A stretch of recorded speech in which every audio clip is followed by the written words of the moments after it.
Doctor BR Ambedkar గారి 133వ జయంతి.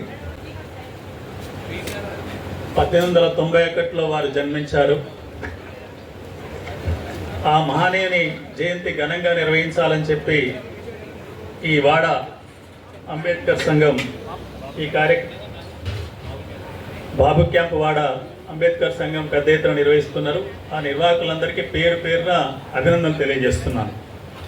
ఈ కార్యక్రమంలో నాతో పాటు పాల్గొంచుకుంటున్న గౌరవనీయులు జిల్లా పరిషత్ చైర్మన్ చంద్రశేఖర్ గారు, కోనేరు చిన్న గారు, ఇతర పెద్దలందరికీ పేరు పేరున పెద్దలకు నమస్కారం, చిన్నలకు అభినందనలు. డాక్టర్ బిఆర్ అంబేద్కర్ గారి ఆశయాలంటే ఏమిటి అనేది నేను చదువుకునే దాదాపు వాటి ఆచరణలో ఉన్న వ్యక్తిగా కూడా చెప్పగలను. వారు 1946లో భారతదేశానికి స్వాతంత్రం రాబోతుందన్న కాలంలో అప్పటికి రాజ్యాంగ సభలో వారు సభ్యులుగా ఎన్నిక కాలే. ఇంకా రాజ్యాంగ సభ ఏర్పడితే లేదా ఎవరైనా పెద్దల కమిటీ ఏర్పడి రాబోయే భారతదేశం ఎలా ఉండాలి, స్వతంత్ర భారతదేశం అని ఎవరైనా అడిగితే ఇవ్వాలనే ఉద్దేశంతోనే రాష్ట్రాలు మైనార్టీలు అనే ఒక 136-138 పేజీల పుస్తకం రాశారు. దాన్ని చదివితే ఈ భారతదేశం ఎలా ఉండాలనేది, అంబేద్కర్ ఏమి ఆశించారనేది స్పష్టంగా అర్థమవుతుంది. దానికి జోడుగా కుల నిర్మూలన గ్రంథం రాశారు. ఆ రెండో చదివితే మొత్తం ఈ దేశం ఎలా ఉండాలనేది అర్థమవుతుంది. నేను రెండు చదివే ఇక్కడ మాట్లాడుతున్నాను. రాష్ట్రాలు మైనార్టీలో ఏం చెప్తారంటే, ఈ దేశంలో వివక్షతకు గురయ్యే ప్రతి మనిషి కూడా మైనార్టీనే, ప్రతి మనిషి కూడా మైనార్టీ అని చెప్తారు. అందుకనే మహిళలందరూ కూడా మైనార్టీ అంటారు వారు.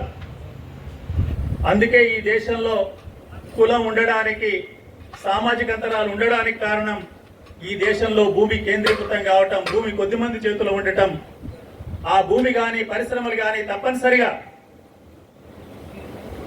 ప్రభుత్వ ఆధీనం చేసుకోవాలి. అప్పుడు మాత్రమే కుల నిర్మూలన సజావుగా జరుగుతుందని చెప్పిన గొప్ప మహనీయుడు అంబేద్కర్. అది నేటికి జరగలే. అది జరుగుంటే స్వాతంత్రం లభించిన తర్వాత ఈ 76-77 కాలంలో కుల నిర్మూలన చాలా తగ్గిపోయేది. మనం ఈనాడు చూస్తున్నాం, భూమి ఏముంది, భూమి చిన్న కమతాలు అయిపోయినాయి అంటాం. కానీ మళ్ళీ ఇప్పుడు చూస్తే రోడ్లెమ్మటి రాళ్ళు చూస్తుంటే మళ్ళీ నయా భూస్వాములు వస్తున్నారు. నయా భూస్వాములు ఏ పేరుని వస్తున్నారంటే ఫామ్ హౌస్ పేరుడు వస్తున్నారు. ఫామ్ హౌస్లు కట్టుకొని ఫామ్ అంటే వ్యవసాయం చేస్తుంటున్నాం అంటున్నారు. కానీ వాళ్ళు వ్యవసాయం కంటే ఇతర వ్యాపారాలు చేసి అందులో ఆదాయ పన్ను ఎగ్గొట్టడానికి ఫామ్ హౌస్లు కట్టారనేది ఇది వాస్తవం, ఇది నిజం. దీన్ని కూడా పెద్ద ఎత్తున అంబేద్కర్ ఆనాడే వ్యతిరేకించారు. అదేవిధంగా కుల నిర్మాణంలో కులాంతర వివాహాలు జరగాలంటే మళ్ళీ ఆస్తి అంతరాలు పోవాలి, ఉపాధి అంతరాలు రావాలి. అన్నిటికంటే ముఖ్యమైనది మనిషి అభివృద్ధి చెందాలంటే విద్య మంచి ఆయుధం. ఆ విద్యను అందరికీ సమానమైంది, ఒకే రకమైంది అందరికి అందించాలని చెప్పారు.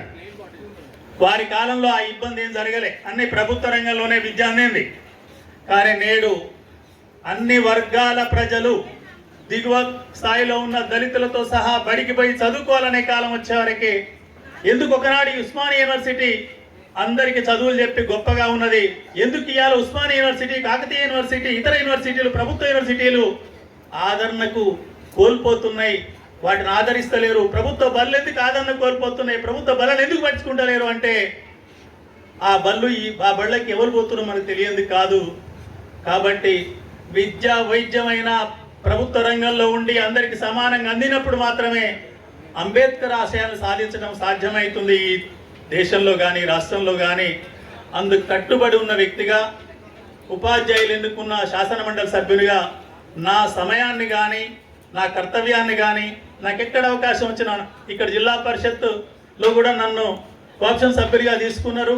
వాళ్ళ గౌరవంతో విద్యా వైద్య సబ్ కమిటీలో కూడా నన్ను ఉంచారు.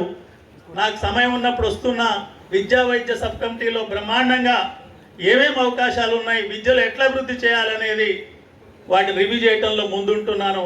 కాబట్టి ఆశయాన్ని ఆచరణలో తీసుకొచ్చినప్పుడే అప్పుడే ప్రజలకు ఫలితాలు అందుతాయి. కాబట్టి అంబేద్కరిస్టులు అందరూ కూడా ఆశయంతో పాటు ఆచరణలోకి రావాల్సిన తరుణం నేడు ఆసన్నమైంది.